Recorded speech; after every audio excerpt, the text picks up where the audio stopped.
আসসালামু আলাইকুম। Gazipur city corporation 36 নম্বর word, উজারপাড়া মৌজা। এই যে 30 ফিট রাস্তা, 130 ফিট রাস্তার সাথে 4 কাঠা জায়গা ছিল, এখন রাস্তা বড় হয়েছে 3.5 কাঠা।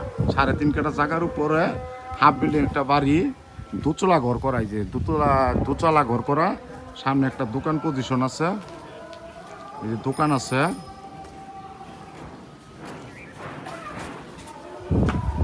5টা রুম ভাড়া আছে, 5টা রুম রানিং ভাড়া আছে 2500 টাকা করে গেট ছাড়া। সামনে বারান্দা, পিছে রুম, প্রতিটা রুম 2500 টাকা করে ভাড়া। মালিক থাকে 2টা রুমে। আপনার একটু ভিতরে না, এদিকে এদিকে এদিকে। মালিক থাকে এই রুমে, 2টা রুম আছে অ্যাটাচ করা, সব কিছু করা, গেট ছাড়া। আপনার প্রতি রুম 2500 টাকা করে। সামনে দোকান পজিশন আছে, 3.5 কাঠা জায়গা, 30 ফিট রাস্তার সাথে। যারা এই দোতলা বাড়ি কিনতে চান সরাসরি যোগাযোগ করবেন, দেখবেন, কথা বলে নিতে পারবেন। আসসালামু আলাইকুম।